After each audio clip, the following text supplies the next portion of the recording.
Primera Guerra Mundial, por ahí de 1919, el debilitamiento de Europa y la fuerza industrial, el comercio y las instituciones financieras de Estados Unidos permitieron que esta gran nación lograra la primacía internacional, tanto que el dólar se convirtió en la divisa de intercambio internacional en lugar de la libra esterlina, y Nueva York reemplazó a Londres como el epicentro financiero mundial. Los años 20 fueron un boom para Estados Unidos. Todo parecía marchar de maravilla. Estados Unidos estaba en su mejor momento en los años 20, el país más importante de todo el mundo.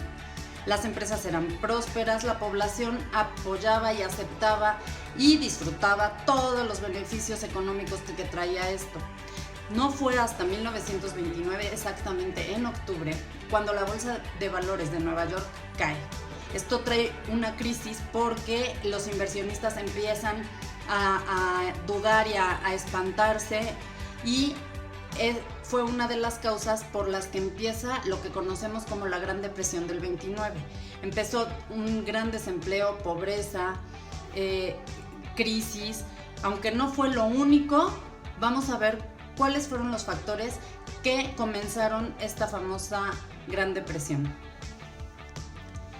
En cuanto a los factores económicos de esta Gran Depresión, empezó por la sobreproducción de productos. Imagínense que después de la Guerra Mundial, pues los países que estaban metidos en este rollo no tenían ni materiales, ni comida, ni empleos, nada. Tenían que volver a construir todo desde cero. Estados Unidos pensó en aprovechar estos momentos para poder incrementar su situación financiera vendiéndoles todos los productos. Entonces empezó una sobreproducción, empezaron a llenarse las bodegas de las fábricas de productos, no había consumo y empieza una crisis económica en ese ámbito empresarial.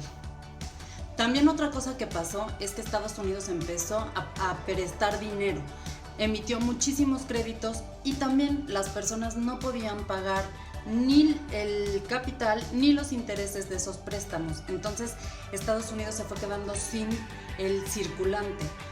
Todo esto trae como consecuencia el cierre de las empresas, de las fábricas, dejaron de producir y de vender.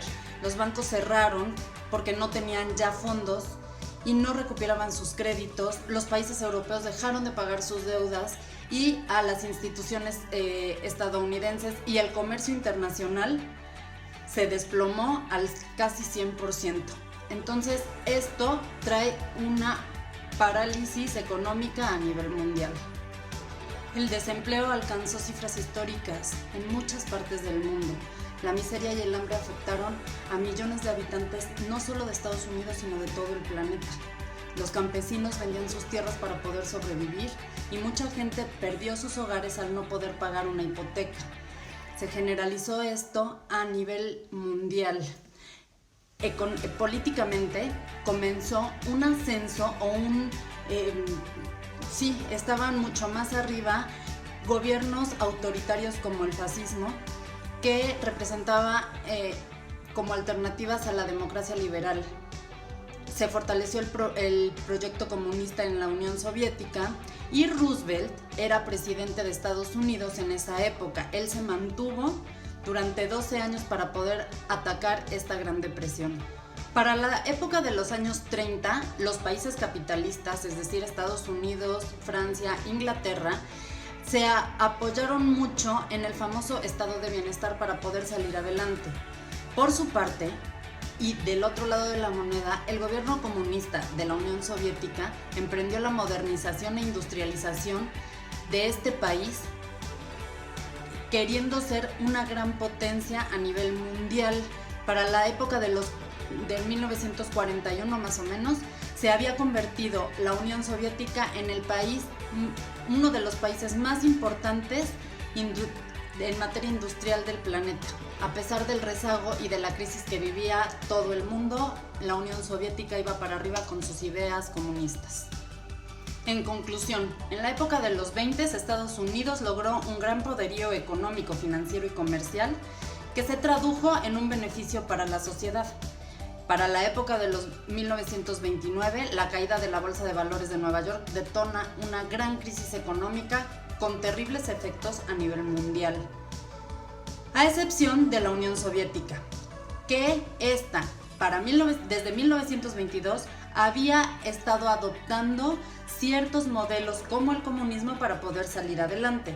La Unión Soviética fue uno de los pocos países que no sufrió estragos de la Gran Depresión porque su estructura económica era muy diferente a los países capitalistas.